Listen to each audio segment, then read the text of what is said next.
Vamos a continuar con nuestras actividades. Les pedimos tomar asiento, por favor. Gracias por acompañarnos.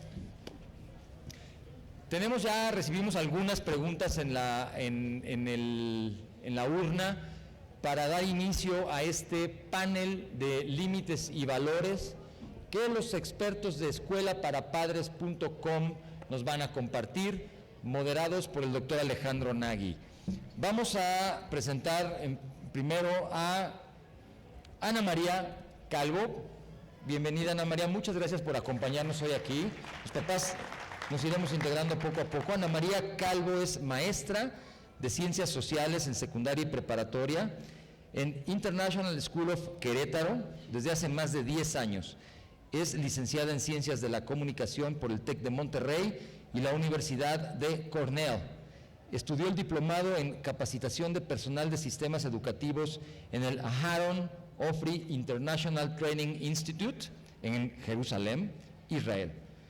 Es maestra en Ciencias de la Educación Familiar y doctora en Ciencias para la Familia. Su tesis doctoral se titula La influencia de las tecnologías de información y comunicación en la dinámica familiar de los adolescentes de secundaria, la cual fue publicada como libro de divulgación bajo el título Adolescencia y Tecnología. Ana María ha continuado investigando el impacto de las tecnologías de información y comunicación en la vida de los adolescentes y actualmente trabaja en el desarrollo de una nueva pedagogía acorde a las necesidades educativas del siglo XXI. Bienvenida, Ana María, y de veras muchas gracias. Es un honor para nosotros que nos acompañes el día de hoy aquí. Gracias. Nos acompaña Vidal Smil nuevamente. Les dije que íbamos a explotarlo al máximo hoy, que nos concedió su día. A Vidal ya lo presentamos en la mañana. Me voy brevemente a leer nuevamente su semblanza.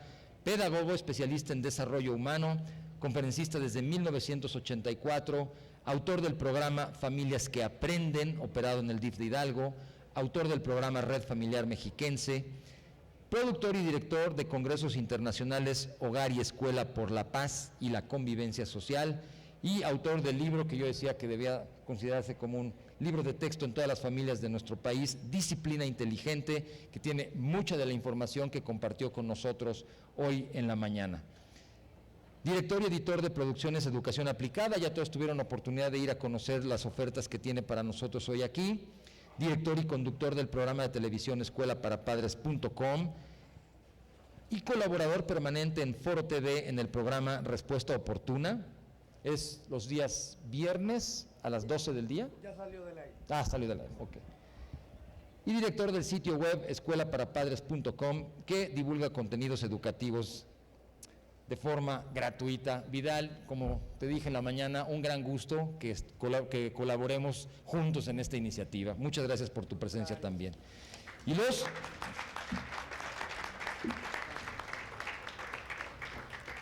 nos va a ayudar con la moderación del panel mi colega y amigo, el doctor Luis Alejandro Nagui, psicoanalista experto en medios digitales. Él es director de la línea de denuncia y de atención a jóvenes de la Alianza por la Seguridad en Internet. Es director de medios electrónicos de la Sociedad Psicoanalítica de México. Tiene una gran experiencia en la atención de los adolescentes que viven cambios importantes en sus dinámicas de conducta como resultado de su interacción con los medios digitales. De hecho, tenemos una experiencia muy curiosa con el doctor, en donde a un joven prácticamente adicto a los juegos digitales lo pudo rescatar, creando él un avatar dentro del mismo juego para acercarse con este muchacho, dialogar con él y convencerlo de tener encuentros terapéuticos fuera de ese contexto, lo que lo ayudó a regresar a sus obligaciones, a su convivencia familiar y por supuesto a su escuela. Entonces, Alejandro, bienvenido, muchas gracias por dedicarnos también este espacio. Tienes ya algunas preguntas para dar inicio. Les comento que con esas preguntas Alejandro va a iniciar, pero dos de las niñas de aquí de secundaria, del staff que están allá sentadas atrás, van a tener los micrófonos inalámbricos para aquellos de ustedes que tengan preguntas a continuación, las hagan con toda confianza. Recordando que el formato del panel les pide que su pregunta se elabore en un máximo de 1 minuto, por favor. Así que espero que lo disfruten y nos vemos un poco más tarde aquí para la clausura del evento. Muchas gracias. Adelante, doctor. Gracias.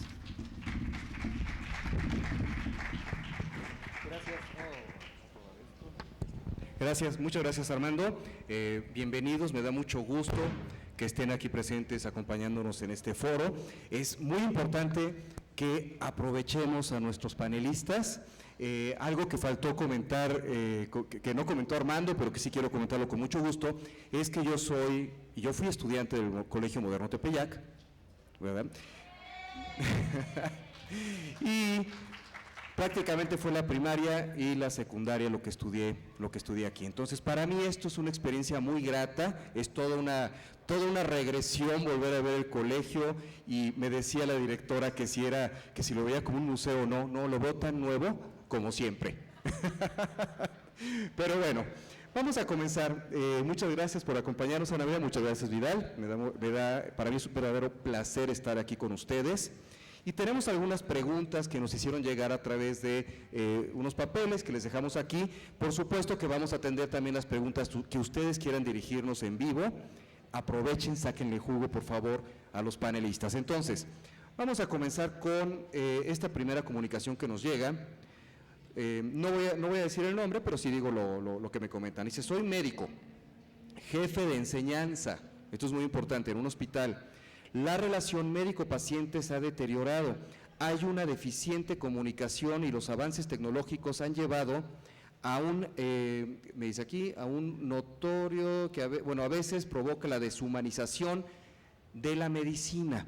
Estas preguntas llegaron justamente cuando Vidal estaba hablando, ¿no? Entonces aquí nos están planteando la deshumanización de la medicina, quizá también la desensibilización que está enfrentando nuestros jóvenes.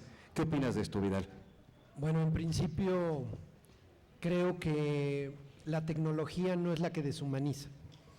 Yo no estoy en una postura contraria a la tecnología, sino más bien la tecnología nos marca una luz que saca a relucir la problemática de interrelación que ya teníamos.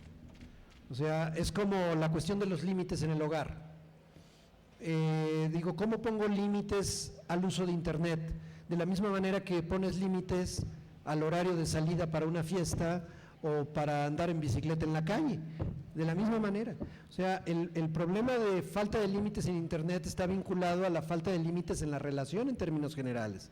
Entonces, aquí volviendo al tema de la deshumanización en la relación, probablemente en un contexto de médicos con pacientes, vale la pena trabajar los aspectos fundamentales de interrelación humana, pero no achacar a la tecnología necesariamente, porque creo el origen del problema, porque son muchas las causas, no es la aparición de Internet o de la tecnología o que las personas estén en WhatsApp mandándose mensajes, no significa necesariamente que voy a estar desvinculado, ¿no?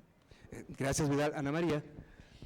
Pues sí, coincido con Vidal, la tecnología pone en evidencia problemas que ya existían con anterioridad y pues en el caso, es una pregunta como muy general, ¿no?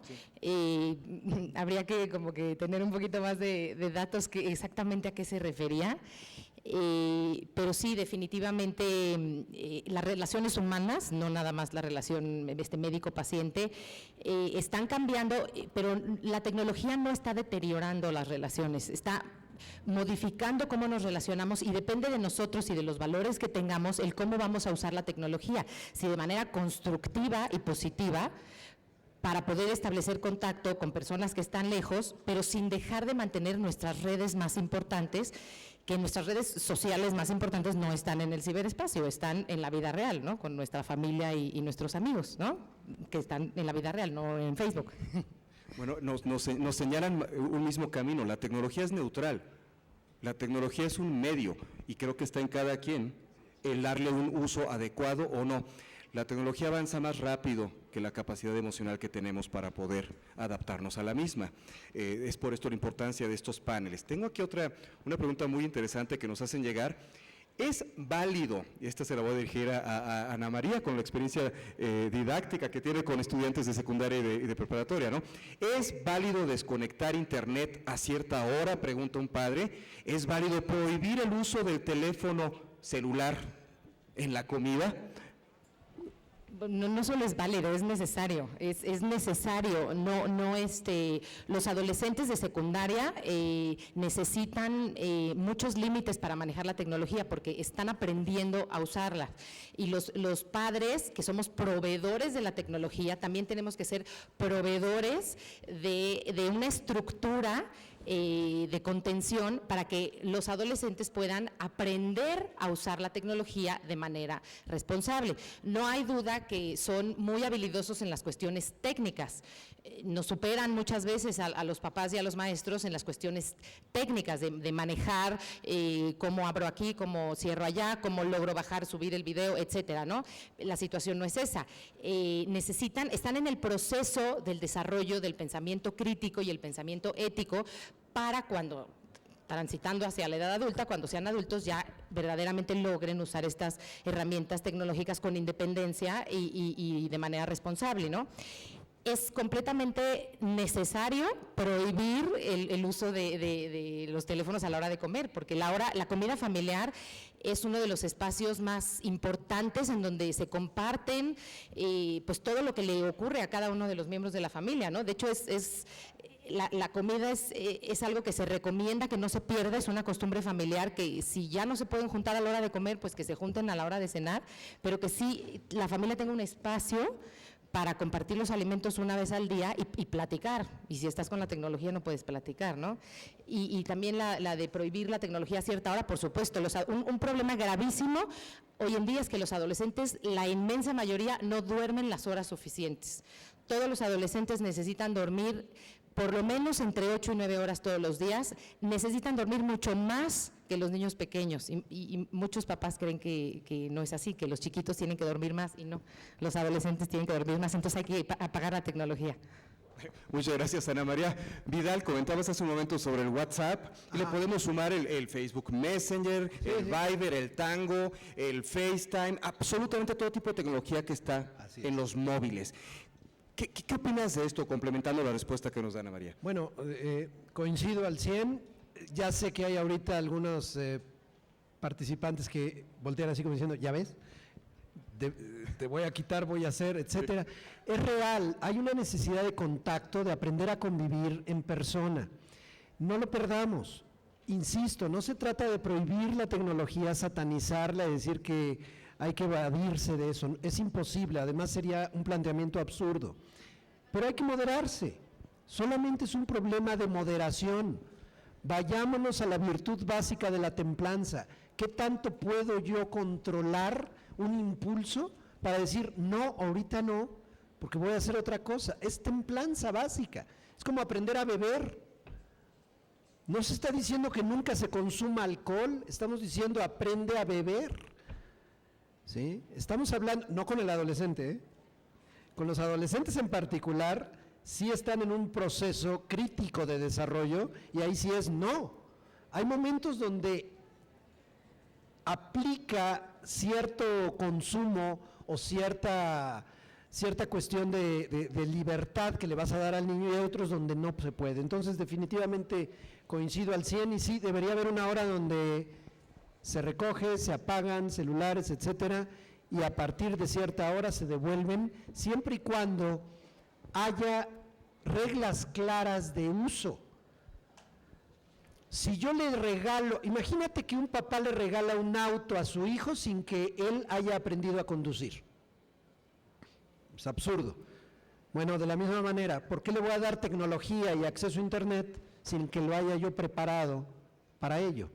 Entonces, es una cuestión de lógica y de sentido común. Y algo que es vital es también predicar con el ejemplo, ¿no? Si los papás sacamos el teléfono en la comida, pues con qué autoridad moral le vamos a decir a los niños, tú no puedes usar el teléfono en la comida, ¿no? O sea, los primeros que tenemos que no usar la tecnología en la mesa a la hora que estamos comiendo somos los papás, ¿no?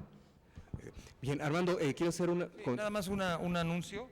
Perdón por la interrupción, es rapidísimo.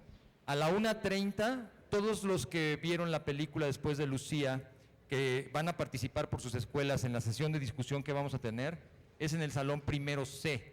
Solamente pueden entrar mayores de 15 años. Es el salón que está aquí arriba. A la 1:30 damos inicio a la presentación de posturas. Cada una de las escuelas que está representada, por favor, les pido que a esa hora esté ahí. Los papás que ya escogimos para acompañarnos, por favor, también a la 1:30, igual que los profesores, para que podamos dar inicio puntualmente. Gracias, perdón por la interrupción. Adelante. Gracias. Justamente como comentaba Ana María, por ahí aparece en internet constantemente este asunto de children see, children do. Los papás son el ejemplo. Ahora, siéntanse con la libertad también para hacer esto más dinámico. Si hay algún papá que quiera hacer alguna pregunta, la puede hacer. Por aquí nos llegó, no sé, Vidal, si lo leíste, pero no me quedó muy clara la pregunta. Cuando era pequeña era más fácil y bueno, pues hacer ejercicio y hacer varias cosas, pero ahora las cosas se complican.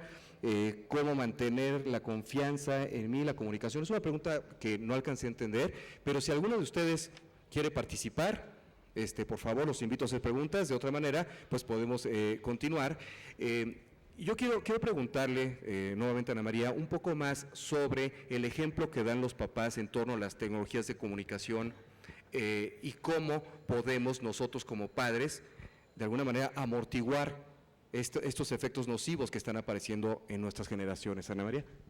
Pues sí, es muy importante, como decía Vidal en la conferencia por la mañana, los papás tenemos que ser profesionales, ¿no? Tenemos que actualizarnos, que prepararnos para el trabajo profesional de ser papás.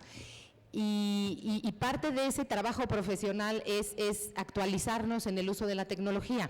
No tenemos que ser expertos, ¿no? Tampoco, pero sí antes de darle a nuestros hijos cualquier herramienta tecnológica, saber para qué sirve, cuáles son los alcances que tiene y establecer acuerdos, ¿no?, con los hijos, acuerdos de uso, límites, negociaciones, como decía Vidal, prepararlos para usar una tecnología que todavía no están capacitados para usar, no desde el punto de vista técnico, sino desde el punto de vista ético y crítico, porque todavía les cuesta mucho trabajo. Un adolescente de secundaria ve que una amiga subió una foto con ciertas características, ¿no?, o la faldita, o enseñando de más, de menos, como sea, y si ve que las amigas lo hacen, pues piensa que eso está bien, ¿no? Por eso los papás tenemos que estarlos acompañando y antes de darle la tecnología, establecer bien claro, bueno, si va a abrir, por ejemplo, un perfil de Facebook, bueno, ¿qué es lo que puedes y qué es lo que no puedes hacer en esta red social? ¿Qué amigos puedes tener, qué amigos no puedes tener? ¿Qué fotos puedes subir, qué fotos no puedes subir? Y aún así, o sea, no es nada más establecer el acuerdo.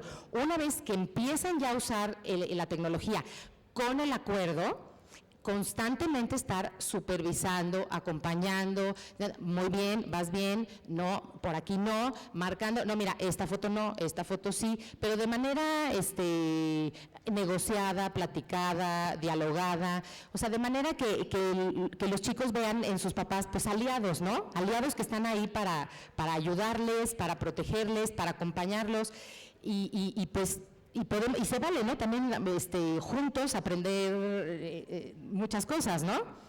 Pero la parte ética, los papás somos los encargados. Okay. Gracias Ana María. Te voy a dejar una pregunta ahorita al aire para atenderla a un padre de familia que quiere decir algo. Luego los papás dicen, ya no me acepta como amigo en Facebook, ya llegó, ya tiene 16 años, ¿qué hago con esos adolescentes? Voy a dejar eso en el aire ahorita para que la piensen, ¿qué hago? Si nos quiere dirigir su pregunta, su nombre, hay que prenderlo, me parece. Si no, en voz alta. Bueno. Gracias, buenas tardes. Mi nombre es Alejandro Morales. Y es un poco, pues si puedes elaborar, Ana María, en el tema de las horas de sueño. O sea, ser un poquito más específico en cuánto es el mínimo de horas de sueño que un adolescente, preadolescente debe de tener. Y si no las tiene, ¿cuáles son las implicaciones? ¿Qué le puede pasar? ¿Cuáles son las consecuencias de no dormir las horas que requiere un adolescente? Gracias. Pues sí, bueno, en México no se han hecho muchos estudios, principalmente en Estados Unidos sí se ha estudiado muchísimo, hay clínicas donde lo tienen perfectamente estudiado. Un adolescente debe de dormir como mínimo un promedio de entre 8 y 9 horas. Cada ser humano es diferente, ¿no? No hay una hora así exacta que puedas decir 9 horas exacto, porque varía entre un adolescente y otro. Un indicador es de que has dormido lo suficiente, es cuando te despiertas, si te puedes volver a quedar dormido a los 5 minutos, o sea, si te despiertas, te levantas de la cama, te metes a la cama y en menos de 5 minutos otra vez estás dormido, es que no has dormido lo suficiente. Pero podemos, por lo menos, yo sí recomiendo que no baje de las 8 horas. Y creo que la mayoría de los adolescentes necesitan dormir las 9, incluso hay muchos adolescentes que necesitan las 10 horas, más que niños chicos que con 8 horas ya están bien. Y esto es un problema sobre todo en las escuelas, las prepas, secundarias y prepas, que a veces entran a las 7 de la mañana para la logística de las escuelas, que el tráfico, unos a las 7, otros a las 8. Es una cuestión de tráfico, de logística, pero no es una cuestión amable para los adolescentes. Es un poco violento que entren a esta hora a la escuela. Entonces, los papás aquí sí tenemos que apoyar muchísimo, siendo muy, muy firmes con la hora de ir a dormir. Y sobre todo, apagar la tecnología por lo menos 1 hora antes de la hora de ir a dormir. Si entran a las 7 de la mañana, a las 10 en punto tienen que estar luces apagadas y niños en la cama y 1 hora antes toda la tecnología apagada. Es muy difícil, pero es un hábito que si se logra desarrollar, en 2 semanas que esté uno todos los días tratando de apago y esto, 2 semanas que se haga todos los días, porque sí es muy difícil como papás, ¿no? Ay, es que todos los días voy a tener que estarles diciendo. Si lo hacemos 2 semanas diario, se establece un hábito, y ya teniendo un hábito, ya, vamos de corridito. Y también ahí, si los papás nos dormimos más tarde, pues entonces tenemos que cooperar haciendo poquito ruido y cooperando a que todos estén dormiditos, ¿no? Muchas gracias, Vidal. ¿Qué hacemos con estos adolescentes que muchos papás se quejan que ya se salieron de Huacal, que ya no comparten los passwords, que ya no nos platican de su vida digital? ¿Qué hacemos con ellos? Bueno, el uso de la tecnología es una prerrogativa. ¿Qué quiere decir eso? Que es un privilegio que te ganas con base en demostrar que puedes manejarlo. ¿Qué quiero decir con eso? Que los papás no debieran perder el control de aquello que pagan. Para empezar, hablando crudamente, empezando por lo económico. O sea, tú estás pagando por el plan, tú estás pagando por el aparato. ¿Por qué en el mundo la persona, el joven, llega a pensar que tiene el derecho ilimitado? Ponía yo un ejemplo. Tú le regalas una bicicleta a tu hijo, siendo niño.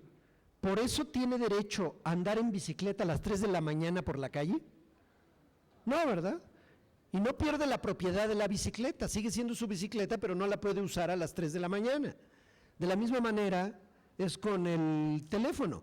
Sí, el teléfono es suyo, pero eso no significa que lo puedes estar usando a las 3 de la mañana en el chat.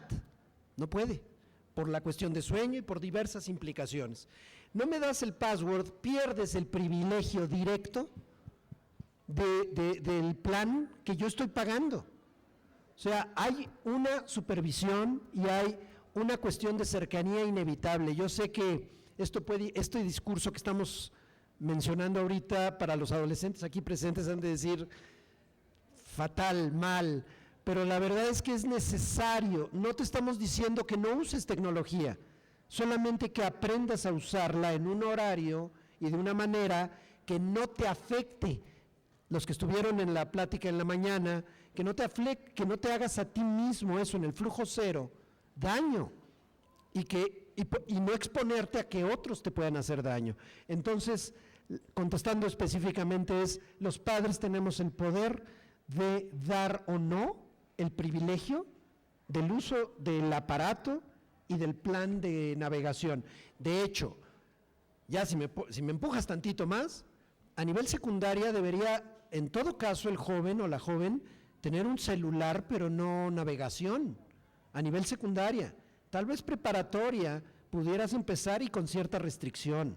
Entonces sí tenemos que ubicar. ¿Por qué? Porque el tipo de fotos que pueden empezar a subir, el tipo de imágenes que pueden empezar a manejar, el tipo de relación y el tipo de apasionamiento en las relaciones en la etapa de secundaria aumentan el riesgo. Entonces sí tenemos los papás que estar ahí.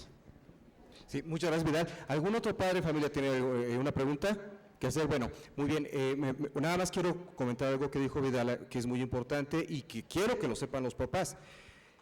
Ustedes contrataron un servicio de telefonía móvil que se conecta a internet, el teléfono está a su nombre. Cualquier dispositivo electrónico que tenga, por ejemplo, una fotografía de sexting, que ya todos saben que es sexting aquí, dentro, automáticamente eso se convierte en pornografía infantil. El dueño del celular, es decir, el papá o la mamá que contrató eso, puede ser acreedor a 12 años de cárcel por algo que hizo su hijo adolescente.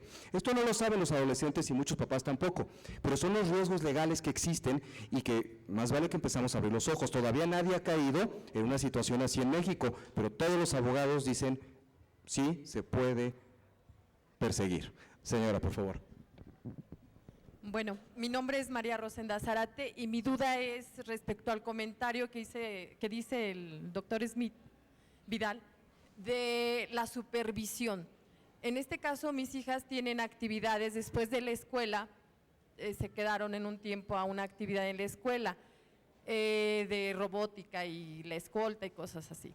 Entonces empiezan tarde a hacer su tarea, principalmente la de secundaria. En este caso, cuando es supervisión, quiere decir que yo tengo que meterme al Facebook de ella. En primera no lo considero así, ¿verdad? Por los valores y los acuerdos que se llegan entre ella y yo. ¿Cómo es esa supervisión? ¿O yo lo debo de dejar así? Hasta ahorita con ella no ha habido ningún problema. Está muy bien y manténlo así, no lo compliques, nada más que tengas la posibilidad de entrar a su perfil y ver en qué está publicando y qué tipo de intercambio de información establece, eso es todo.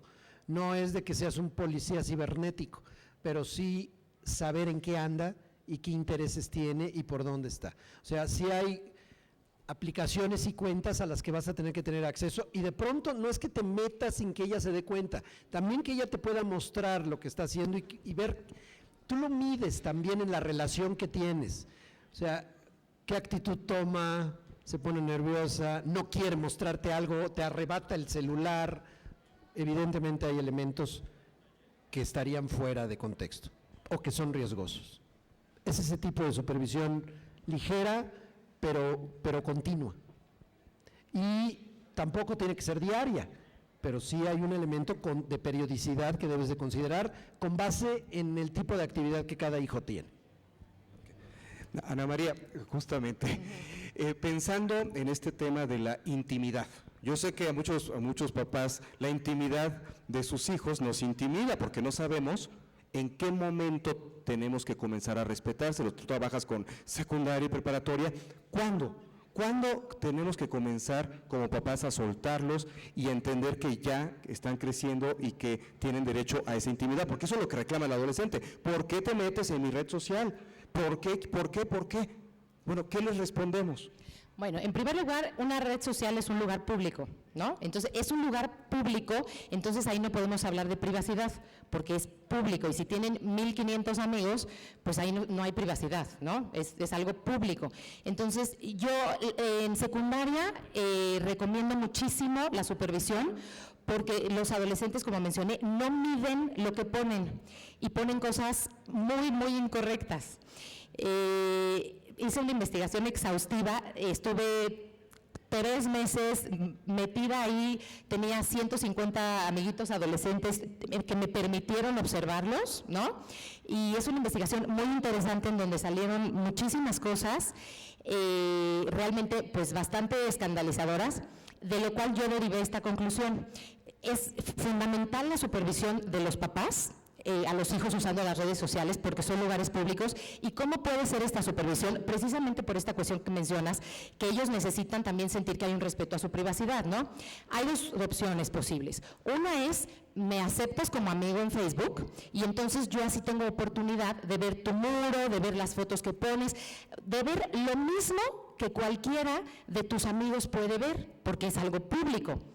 Entonces ya esa supervisión pues se va a dar de manera natural. Cuando yo entre a Facebook, yo reviso su perfil, veo que todo está en orden, si veo alguna foto que no, lo platico, ¿no? O sea, sin regaños, o sea, a ver, mijito, mira, a ver, esta foto, a ver, ¿qué opinas? Mira, ¿cómo ves? Mira, yo te voy a dar mi opinión como adulto, tú lo ves, tú eres más inocente y tú no percibes esto así, pero mira, un adulto que ve esta foto y una niña bonita como tú, pues mira, ¿no? Así lo vas platicando. Ahora, hay adolescentes que dicen, no mamá, no quiero que seas mi amiga en Facebook, por esta parte, ¿no? Ok, perfecto, porque mis amigos van a ver que mi mamá está ahí, o sea, qué pena. Ok, también se vale, ¿no? Depende de la personalidad del chico.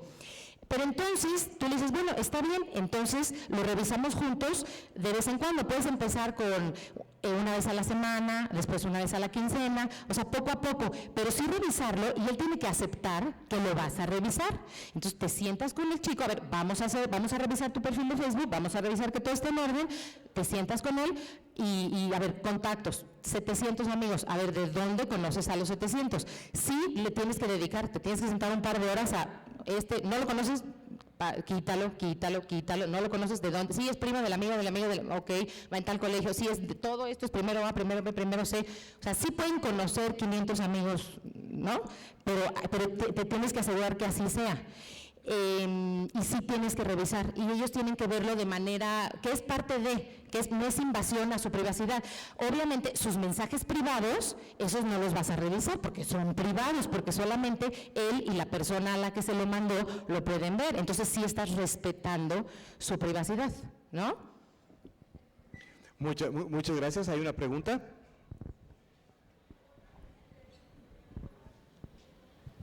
Bueno, es que lo que estás diciendo sí está muy interesante, pero a mí lo que se me hace más importante de todo el Facebook son los mensajes directos. Yo creo que por ahí es por donde contactan los pederastas a los niños, por mensaje directo, porque por supuesto que no lo van a hacer por medio de los perfiles, porque pues ahí todo el mundo nos daríamos cuenta, porque si no es mi amiga a lo mejor, que gracias a Dios sí es, puede ser amiga de alguna conocida amiga, o sea, y llega, cuando es algo público, llega en algún momento a tus oídos lo que está sucediendo, aunque tú no seas su amiga, pero por mensajes directos, se me hace que por ahí es por donde se contactan, por ahí es donde se hace más bullying, por ahí es donde se pasan fotografías que no deben, por ahí, o sea, por ahí. Por eso es importantísimo revisar la lista de contactos y que absolutamente todos sus contactos sean conocidos, y hay una opción para bloquear los mensajes de personas que no sean tus contactos. Entonces, si está configurada la cuenta de tal manera que solamente mis contactos me pueden enviar un mensaje y tengo bloqueado que personas que no están en mi red me envíen un mensaje, de esa manera lo controlamos, limitando los contactos, o sea, cada quien, o sea, porque aquí hay muchas cuestiones de criterio, ¿no? Y no se puede dar una receta de cocina como de 80 amigos y ya. Pues si son los Pérez, que son nada más de puros Pérez, son 2,000, ¿no? O sea, hay como personas que conocen más, o en un colegio más grande. Claro, si un chamaquito de secundaria con 1,000 amigos en Facebook, definitivamente son demasiados. A mí me parece razonable 200 en secundaria, ni uno más. Y además los va uno enseñando a discriminar, ¿no? ¿Quieres meter a 10 más? Pues ve a qué 10 quitas, a los que menos tengan que ver contigo, y entonces también enseñarles a ser selectivos. Yo sí también recomiendo eso, ¿no? Limitar los contactos. Eso está muy difícil, limitar, se te pierde, o sea, es difícil sí, no, por supuesto que es difícil. Y además vienen, luego haz de cuenta fotos de, ¿no? Y nombres que más o menos sí se pueden parecer a los niños que conocen, o sea, eso está ahí.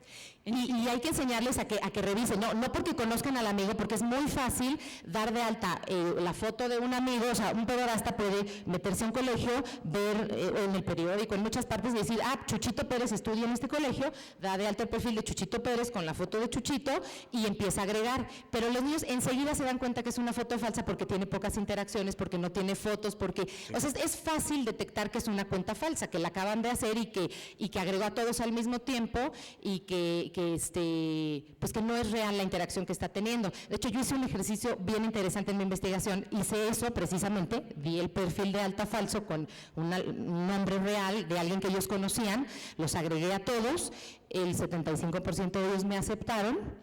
O sea, lo cual, y además, lo curioso, y después en entrevistas con ellos, ¿tú aceptas a desconocidos en tu red? No, por supuesto que no, y todos lo habían aceptado, pero sí, a los pocos días, empezaron a darse cuenta que era un perfil falso porque no tenía interacciones, porque no tenía fotos, etcétera, ¿no? Por eso, si limitas, tú pon las reglas de acuerdo a lo que tú puedas manejar, ¿no? Si yo no tengo tiempo de sentarme a revisar con mi hijo 1000 amigos, pues no le permito tener 1000 amigos. O sea, si a mí me da la vida para revisarle 50, pues 50 es lo que le voy a dar permiso, ¿no? Pero es que de verdad, o sea, estoy espantada, Sí. pero ahora está muy difícil, o sea, porque los mismos trolls que existen en Twitter, todos tienen 20,800 seguidores y eso, y cuando te metes a su perfil jamás te das cuenta que son trolls, o que Sí. son no nada más cuentas para seguir a la demás gente, o sea, eso Sí, sucede. sí. Y yo he visto casos en Facebook de personas que hacen todo el movimiento y tienen interacciones y tienen fotos y tienen, porque se meten, hay muchas páginas que eso hacen, bueno, prácticamente todo, que le pones me gusta a algo que va saliendo al lado, que sale de repente el niñito así que tiene una enfermedad, que se está muriendo, que es la verdad horrible, y pon me gusta si quieres que el niño no sé qué. En el momento en el que pones me gusta a las páginas, la gente que creó esa página tiene acceso directo a ser tu amigo y a revisar todo lo que haces en tu perfil. Entonces, basándose así, metiéndose en los me gustas, ellos crean los perfiles para poderse meter más adentro con los niños. Y eso la mayoría de los niños no lo saben, que cuando le pones me gusta a las páginas que no conoces, se ¿me accesen a tu... Bueno, para poder fluir también con otros papás, justamente, miren, nada más comento algo, hacer la depuración del Facebook, es muy importante que el papá se siente con el hijo, conoces o no conoces, si conoces a tu hijo, sabes si está mintiendo, ¿verdad? Cuando llega el momento de las cosas que se ponen un poquito más complicadas con los adolescentes, sí hay adolescentes que caen en esto. Recientemente atendí un caso de un chico que se hizo pasar por mujer, lo aceptaron los amigos, no revisaron que no tenía mayores relaciones en el Facebook, eventualmente intercambiaron fotografías y se ha armado un escándalo entre padres de familia que afortunadamente el colegio pudo detener, hicimos intervenciones, etcétera. No es el 75% los que caen, pero sí hay un 1% que es lo suficientemente terrible el caso para llamar la atención de todos. Estos son los foros en donde aprendemos justamente de los adolescentes, ¿no? Le quiero yo preguntar si hay o alguna otra pregunta por ahí, pero le quiero preguntar a Vidal algo que considero importante, esta pregunta personal, hablando de los flujos. Estamos en una cultura de la no denuncia. Estamos acostumbrados a no hacerlo, a no ir al Ministerio Público, etcétera. Sin embargo, en redes sociales, tanto en YouTube como en Twitter, como en Facebook y en muchas otras más, existe la opción de denunciar con un clic y decir este contenido es inapropiado o no. En encuestas que he aplicado a adolescentes también, y me interesa mucho el trabajo para que luego nos lo compartas y dónde buscarlo, el 10% de los adolescentes decía yo sí denuncio, el 90% no denuncia cuando ve contenidos. ¿A qué podemos atribuir esto, Vidal, y cómo nos puedes orientar para desarrollar una cultura de la denuncia cuando estamos en los medios electrónicos? Bueno, no solo en los medios electrónicos, en cualquier circunstancia de vida, hay una gran diferencia entre chisme y denuncia. El chisme, por definición, vamos a ponerle, es hablar, puede ser con falsedades o con verdades, pero con una intención destructiva acerca de alguien. La denuncia normalmente se basa en verdades y tiene una intención, y ni modo, aquí estamos hablando de un proceso de intencionalidad. Tiene una intención de detener algo que es incorrecto o que es injusto. Entonces, mientras no hagamos campañas permanentes de la diferenciación entre chisme, rajón, y hay otros adjetivos para hablar de ellos, y alguien que dice esto no es correcto y no es justo y lo voy a decir, y mientras no protejamos a la persona que denuncia sistémicamente en la escuela, no va a haber manera. Nosotros podemos decir misa al respecto, pero el chavo va a seguir sin decir de qué se trata. Siempre le digo a los adultos cuando sensibilizamos sobre este tema, a ver, vamos a suponer que tú tienes un vecino narco, denúncialo por favor. No lo van a hacer. ¿Por qué? Por temor a su seguridad. Bueno, de la misma manera, toda distancia guardada, porque no estamos hablando de criminales, pero estamos hablando de un caso, por ejemplo, de bullying o de ciberbullying o de lo que sea, y no denunciamos por temor a ser posteriormente las víctimas de esa persona que agrede. Entonces, el problema es mucho más complejo, va más allá de solamente dar una recomendación la verdad es que aquí sí a la escuela le corresponde generar un colchón, una red de denuncia segura que proteja al denunciante y que podamos realmente sentirnos seguros de que estamos haciendo algo que es correcto. Entonces tenemos que trabajar mucho la cuestión de sentido ético, de solidaridad, de amistad. Se ha sabido mucho que uno de los grandes problemas en el bullying es cuando el joven o el niño no es capaz de tener redes de amigos, se siente solo, está aislado. Entonces definitivamente tenemos que trabajar eso, pero pasa más por el lado sistémico que solamente apelar e impulsar y decir denuncien. ¿Cómo voy a denunciar si me va a ir como en feria después de denunciar? Entonces es como pedirle que sea un suicida, ¿no? Entonces de verdad sí tenemos que trabajarlo. Yo ahí sí más que dirigirme a los chavos para decirles eso, a la escuela que los apoye como una red. Ahora, a nivel redes sociales, efectivamente dar el clic de denuncia con algo que no te parece, que es anónimo, definitivamente hazlo. Piensa en los flujos. Me gustaría que me lo hicieran, me gustaría que alguien se lo hiciera a un amigo mío. Entonces definitivamente es un punto de conciencia personal. Ok. ¿Alguna otra pregunta que tengan, por favor, papás?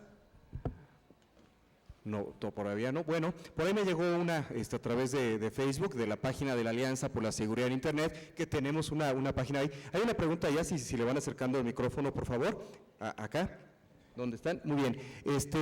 Por ahí mencionaban que ¿cuál es el número normal de amigos que puede tener un chico en secundaria y uno en preparatoria? ¿Cuál es el promedio normal? Ay, perdón. Promedio normal de número de amigos en Facebook del adolescente en secundaria y el… Pues es que como dije, bueno, es relativo, ¿no? Es relativo dependiendo del criterio de cada papá y de la extensión de las familias, pero en secundaria yo recomendaría no más de 200. Y en preparatoria, ahí sí es más difícil. Ahí es más difícil porque ahí sí ya, como ya son casi adultos, ahí sí van a ir incrementando más el número, pero… Híjole, no me aventaría a decir un número. Bueno, nada más de curiosidad. ¿Quién tiene más de 200 amigos en Facebook aquí? Todo el mundo. Ok. Bueno, hay una pregunta que por ahí. Secundaria. Sí, secundaria. Va. Hola, buenas tardes. Mi pregunta está bien lo de tratar de investigar. ¿Sí me escuchan? Un poco más alto, por favor, pégate el micrófono. Péguese el micrófono, por favor. Está bien entrar en la cuenta de los hijos y todo para ver quiénes son sus amigos dentro de Facebook y todo, pero bueno, en el momento en que uno se topa o te das cuenta de que a lo mejor te dan su cuenta y te dicen, o vas investigando poco a poco, pero a lo mejor resulta de que te dan una cuenta en la que todo el mundo puede ver, pero quizás a lo mejor tiene otra cuenta, porque te estás dando cuenta que en la cuenta que él te dio, ya no tiene actividad, ya casi no sube fotos, entonces te empiezas como a dar, la espinita, ¿no?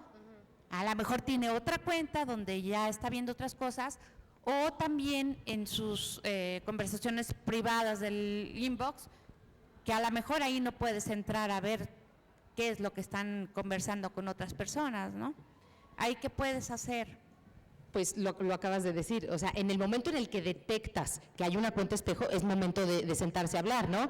O sea, ellos tienen, la supervisión no es, lo voy a espiar sin que él sepa, no, la supervisión es un acuerdo para que tengas, como dice Vidal, para que tengas el privilegio de usar esta tecnología en estos momentos de la vida, en esta etapa en la que estás aprendiendo, si yo ya detecté que tienes otra cuenta, así, tal cual, a ver, no tienes actividad aquí, yo ya detecté, además es muy fácil porque siempre por las mismas redes de amigos aparece por otro lado, ¿no? Entonces lo vas a detectar y es momento pues de hablar, y como ya había un acuerdo ya lleva implícito si no se respetan estos lineamientos hay esta consecuencia, entonces se retira el privilegio pues hasta que se vuelva a hacer un nuevo acuerdo de… Si vas a usar esto, tienes que aceptar que te voy a supervisar, porque la supervisión no es, la supervisión, es difícil lograr esto, ¿no? Como papás, pero es a través de la comunicación, el que los hijos realmente entiendan que uno está para ayudarlos, para protegerlos, para que tengan alguien a quien acudir si alguien los está molestando, si de pronto todas estas bronquitas que hay en la secundaria, que el novio y el exnovio, y entonces ya le va a pegar el otro porque le bajó a la novia y en el Facebook le está diciendo de cosas, y que nos puedan decir, me está pasando esto, ¿qué hago, no? Vidal está que brinca por decir algo. No, nada más es como complementando esta idea. Si tu hija o tu hijo, hipotético, vamos a poner el caso, te dice que va a una fiesta en un lugar con ciertos amigos o que va a estudiar, etcétera, y luego te das cuenta que está en otro lugar y no te avisó, tú vas a tomar una medida al respecto con la finalidad de que te vas a acercar, vas a comunicar, te vas a llamar la atención, vas a retirar privilegio durante un tiempo, la persona recupera el privilegio y hay una comunicación constante en ese sentido. La misma situación en el mundo real, aplícala con respecto a una cuenta falsa. Te está diciendo que está en un lugar que no está. Es el mismo criterio. Nada más tenemos que adaptarnos al medio, a la situación, pero es el mismo criterio de mentira o de falta de doble moral, de que te está diciendo lo que quieres escuchar para tenerte tranquila, pero por el otro lado tiene una vida que desconocemos. Hay un término, hay un comentario que me hizo una madre de familia muy sabio, que decía, cuando los hijos pierden la inocencia, los padres la recuperamos. Y a veces pecamos de ingenuos, de verdad.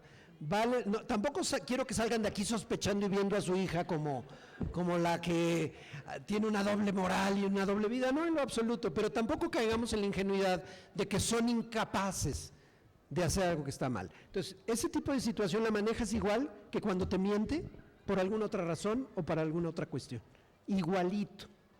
Hay un muy buen libro que se llama Disciplina Inteligente al respecto. Pero bueno, hay varios más. No solamente, vamos por ese lado. No lo veas como algo, como tú no tienes dominio total tecnológico, estás excluido o no tienes capacidad de penetrar en eso. Es un proceso de comunicación y de límites y de consecuencias. Hay una pregunta allá atrás, por favor, si le acercan el micrófono. Gracias. Eso de la inocencia, qué bárbaro, ¿eh?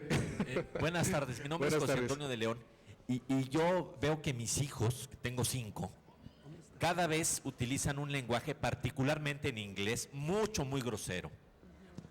Convivo con 5 niños que visitan la casa, que se expresan terriblemente de sus papás, y metemos controles, pero como que estamos perdiendo la batalla. Entonces, no sé cómo controlar el lenguaje, particularmente en inglés, pero carretoneros para abajo. Bueno, y va de la mano, insisto, con tecnología o sin tecnología, ¿no? Estamos hablando, el lenguaje se utiliza así, no nada más por... Lo que no quiero es que mi respuesta se acote nada más a la cuestión de uso de tecnología. Debes de hacer una campaña de lenguaje permitido o no permitido en tu casa. Tienes que poner muy claro el límite. Este lenguaje no se va a usar aquí. Esto es parte de cómo hablamos aquí. Y a tu hija o a tu hijo también plantearle esa limitante y que las personas que entran a tu casa se permite o no se permite. Probablemente no vayas a ser muy popular entre los amigos de tus hijos, pero ni modo, eso es parte del proceso y tiene que ver con modales básicos. Los modales están como en desuso y la verdad es que los modales son fundamentales en las relaciones humanas. Me gusta usar una analogía con los modales. Es como el aceite que le pones al auto para que las piezas que están en fricción no se sigan friccionando y se rompan. Inevitablemente en toda relación humana hay fricción. Ese joven que habla pestes y se expresa vulgarmente incluso de sus padres, está friccionado con sus padres y es su forma de canalizarlo. De lo que se trata, tú no puedes restablecer ni meterte mucho en la propia relación de ese amigo de tu hijo o de amiga de tu hija para que rehabilite la relación con sus padres. Eso es un problema interno que tendrán que resolver en su propia casa.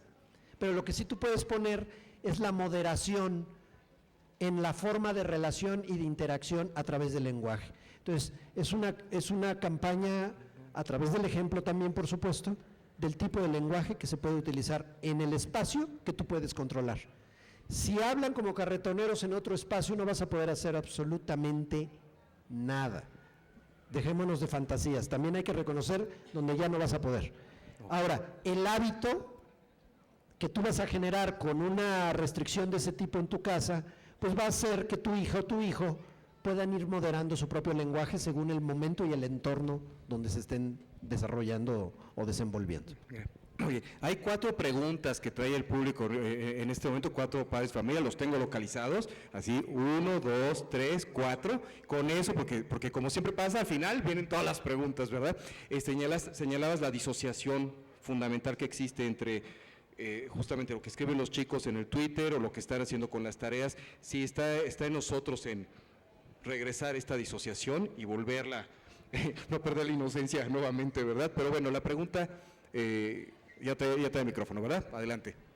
Buenas tardes, mi nombre es Juan Fernández, soy papá de Santiago que tiene 13 y yo no uso Facebook, hago esa primera aclaración. ¿Que no usa? Yo no lo uso. Nos costó mucho trabajo que él usara, que él pudiera entrar y sin duda, como decía Vidal hace un rato, pues es algo inevitable y más bien tenemos que aprender. A manera de compartirles y quizás contestando la pregunta de los papás que no sabían cuántos amigos en Facebook eran muchos o pocos, mi esposa tuvo una idea muy buena y es compartir. La pregunta fue, ¿cuántos de estos niños son verdaderamente tus amigos en la vida real? Y si no son tus amigos, pues no los necesitas tener tampoco en la red. Entonces, la medida de eso quizás puede ser útil que sean amigos. Sí, muchas gracias. Hay otra persona. ¿Cuántos tienen cara verdadera, verdad? Sí. Esa es. Esta. A ver, la siguiente. Hace un momento comentaban de la denuncia. Si le sube un poco más el volumen. Pegándote, así mira, así. Hace un momento comentaban de la denuncia. Yo quiero saber cómo exactamente, cuál es la metodología para poder hacer la denuncia vía internet. De una página que yo veo. ¿En internet específicamente? Sí, en internet. Sí, vamos a suponer que yo veo algo en internet y que veo que es incorrecto. ¿Cómo es que hago esa denuncia? ¿Puede ser internet o puede ser? ¿Cuál es la metodología? Bueno, como parte de la Alianza por la Seguridad en Internet, cualquier fotografía que se coloca, comentario, es susceptible de que se denuncie. Hay un botoncito al lado donde uno puede poner si es spam y luego te pregunta por qué. Y también te preguntan si la persona que te solicita amistad, si la conoces o no la conoces. Y uno coloca ahí exactamente, porque fíjate, en todo lo que hay en Facebook uno puede denunciar y hay que clasificar por qué, y la denuncia es anónima. También te llegan a preguntar, si retiramos este contenido, ¿quiere usted recibir un correo electrónico para dejarle saber que ya se retiró, sí o no? Y uno dice si sí o si no. Eso va a levantar banderas. Distintas banderas en YouTube, en Facebook, en todas las redes sociales. Cuando se suman muchas es cuando una persona real se asoma a ver el contenido. Pero si no se van sumando estas denuncias, a Facebook no lo va a atender hasta que se suman. De ahí que necesitamos como comunidad cuidarnos. A mí me enseñaron que el núcleo de la sociedad era la familia. Hoy no estoy de acuerdo en eso. El núcleo de la sociedad son los vínculos entre familias. Familias que apoyan familias, y tenemos que romper ese paradigma para poder apoyarnos y entrar en una cultura que, como decía Vidal, es más sencillo hacer un clic ahí donde eres anónimo que irse a presentar al MP o llegar a un colegio en donde vas a sentirte muy presionado, ¿no? ¿Alguna otra pregunta? Por acá había alguien. A ver, si quedan 2 preguntas más. Perdón que yo contesté esta por la Alianza, pero esta sí se nos toca a nosotros. Buenas tardes. Bueno, mi pregunta es, ¿qué le puedo decir a mi hija o a mi hijo cuando me comentan que tienen amigos o amigas que suben fotografías pues muy provocativas, ¿no? Que ellos no les gusta, pero no saben cómo reaccionar o qué decirle a sus amigos? Pues sí, o sea, uno no puede controlar lo que hacen los amigos de los hijos, como decía Vidal.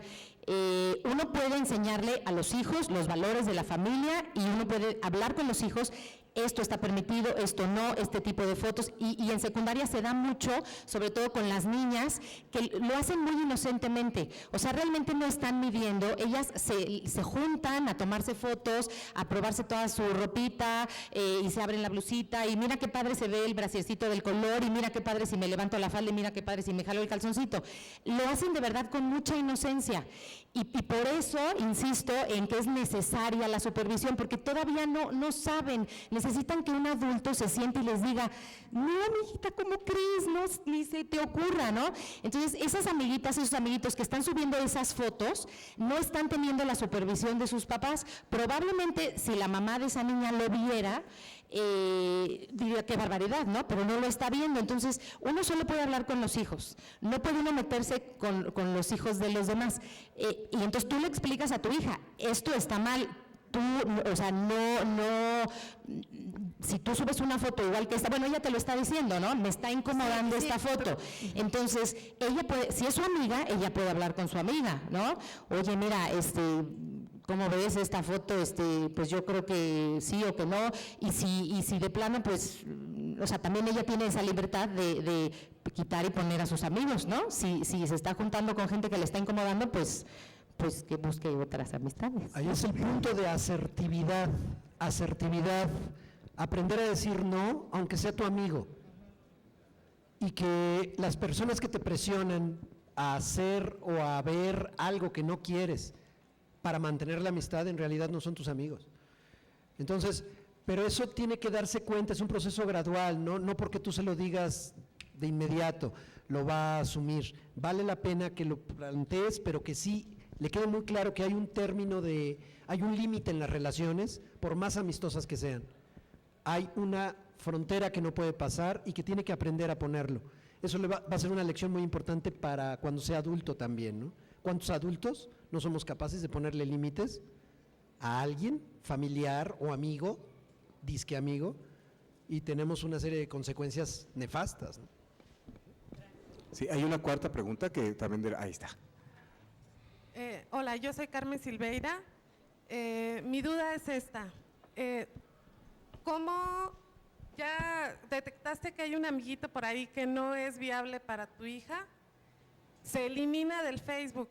Esta persona vuelve a crear otro perfil y entra otra vez como amigo y lo vuelves a bloquear. Ya lo bloqueaste, ya lo denunciaste vía Facebook, Twitter, lo que tú quieras. ¿Cómo lo haces legalmente? O sea, te sales de la tecnología. ¿Qué pasos hay que hacer para hacerlo real? O de decir, sabes que ya te tengo identificado, sé quién eres. Posiblemente a lo mejor no es ni siquiera un niño de la edad, es un adulto. ¿A dónde tengo yo que acudir?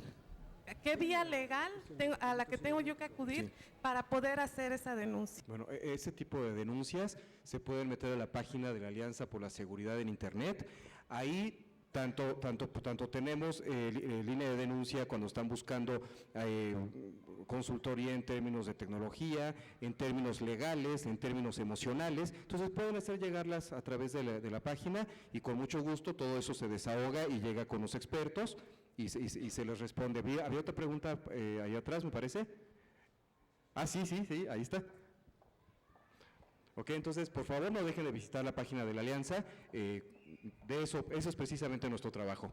Y solo aceptar amigos que de verdad sean amigos. Sí, yo sé, pero sale un nuevo perfil, disque de amigo, pues no lo conozco, no lo acepto. Pero si ya lo tiene ubicadísimo, por favor. Claro. Sí. Mi nombre es Noé. Quiero saber si existe un tiempo límite para que los niños o los jóvenes utilicen la computadora al día o solo para tareas o ¿existe algún límite? Sí, claro, por supuesto. Así como hay un límite para hacer la tarea también, ¿no? O tienes a tu hijo de las 4 a las 9 en la tarea, dices, si fuera el caso, vas y hablas con la escuela y dices, oye, espérame. Tiene que haber un límite, tiene que haber una cuestión de diversión, de juego, de convivencia, de platicar en persona y por supuesto, tiene que haber un límite. Ahora, si me preguntas, ¿cuántas horas debo de...? No te puedo dar un tablero así que diga de 8 a 10 años tantas horas y de 10 a 14 tantas otras. Va a depender de las actividades extracurriculares que tenga el niño, de la estructura del hogar. Obviamente, sí tengo que poner un límite. A cierta hora ya no pueden tener tecnología y se apaga y se baja el switch si es necesario, de verdad. Entonces sí debe de haber, puede variar también entre semana que en fin de semana, puede variar por edad y sobre todo ese tipo de cuestiones. Ahora, el uso de aparatos para hacer tarea también tiene que tener un límite, y la propia pedagogía, los propios profesores establecen un equilibrio entre lo que pueden poner que bajaron de internet y lo que ellos tienen que investigar de diversas fuentes. Entonces sí, tiene que haber un límite definitivo y dependiendo de la etapa y de la edad. Yo aquí quiero agregar algo. Sí, esta pregunta es una pregunta como muy común, ¿no? De cómo ponemos límites y cómo controlamos cuánto tiempo y cómo controlamos que no abusen. Es muy difícil cuando los chicos no tienen otra cosa que hacer, ¿no? Entonces, por eso, más que decir 1 hora, 2 horas o media hora, si los chicos tienen responsabilidades concretas en el hogar, es importantísimo que todos los adolescentes tengan una responsabilidad en su hogar, aparte de la escuela.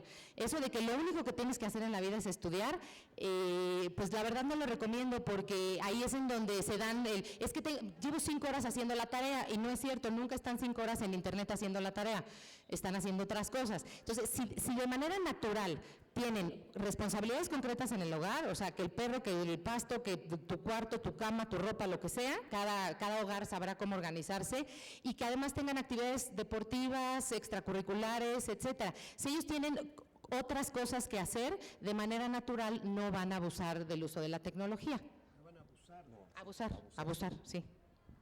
Bien, vamos a atender la última pregunta. Por ahí vi que levantó alguien la mano. ¿Ya no? Bueno, algo muy interesante en torno a esto, y por observación directa como padre de familia, los chiquitos, los muy chiquitos de repente tienen este instinto natural para poner límites, pero dejamos de escucharlos.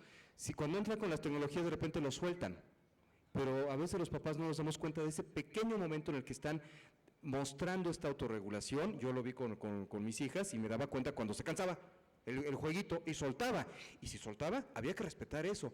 Eventualmente pudieron continuar colocando y autorregulándose. Algo que también es importante señalar aquí es la cuestión de los maestros. Los adolescentes tienen mucho que decir. Aquí no estamos estigmatizando a los adolescentes y púberes. Se quejan de las siguientes cosas, y se lo quiero hacer llegar a los papás. Uno, es que ¿por qué la maestra nos está poniendo todas las fotografías de su viaje a Acapulco y su viaje aquí y allá, y nos enteramos de un montón de cosas? Los maestros tienen que poner el ejemplo, así como los padres de familia. Otra, los adolescentes dicen, es que me llega cada rato una invitación de la granjita de la mamá de mi amiga. O dice la hija, es que mi mamá no es posible, se la pasa cuando yo estoy en la escuela jugando en la granjita en el Facebook, y todas mis amigas dicen que mi mamá es una campeona en eso. Ese tipo de detalles nos están demostrando también la falta de cultura digital que tienen los padres de familia. Los adolescentes, y yo por primera vez tuvimos un taller donde hablaron adolescentes para enseñar a los padres de familia cómo usar Twitter, Facebook, etcétera, tienen mucho que aportar también. Entonces es importante también enfocarlo desde ahí. Quiero pedirle a cada uno de nuestros panelistas que haga un cierre, ¿verdad? Que nos dejen algo para cerrar, y que se lleven algo también del público, ¿no?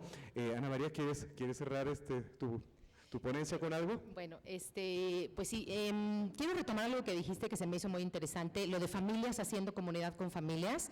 Creo que es importantísimo que no perdamos de vista cuando hablamos de redes sociales que nuestras redes sociales más importantes están aquí, están enfrente de nosotros, están en la vida real.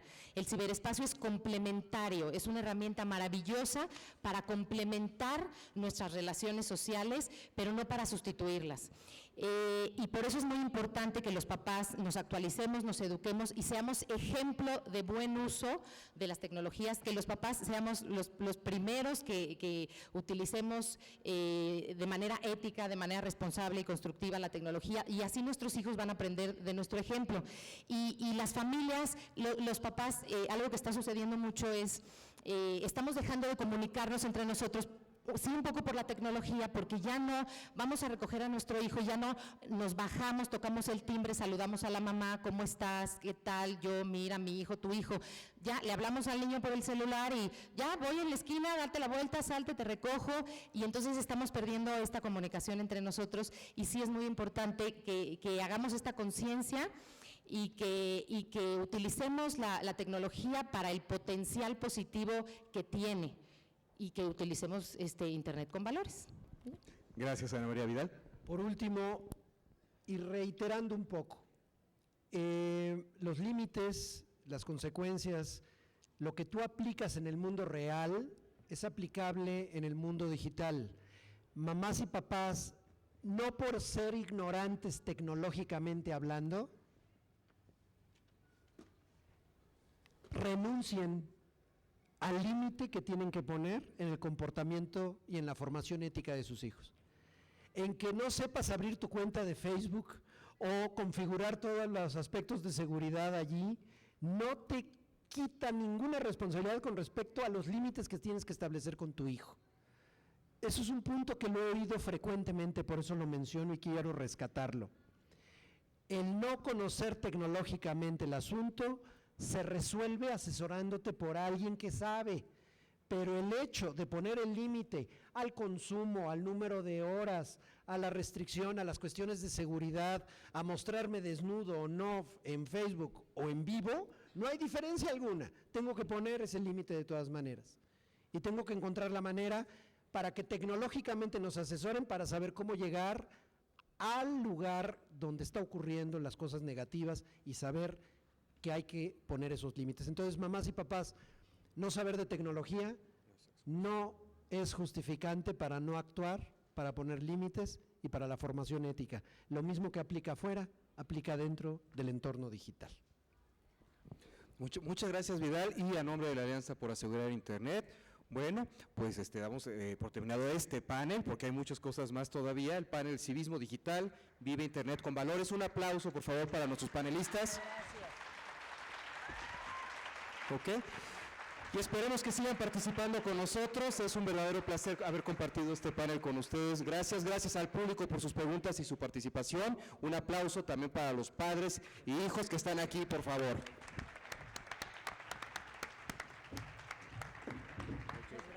Gracias, y tenemos muchas actividades por delante todavía. Hombre, placerzazo. Estaremos en contacto. Claro que sí. Tenemos que darle. Cambiar. Sí, estamos en contacto, Vidal, ya tengo tus datos y. Oye, qué buena invitación al fin.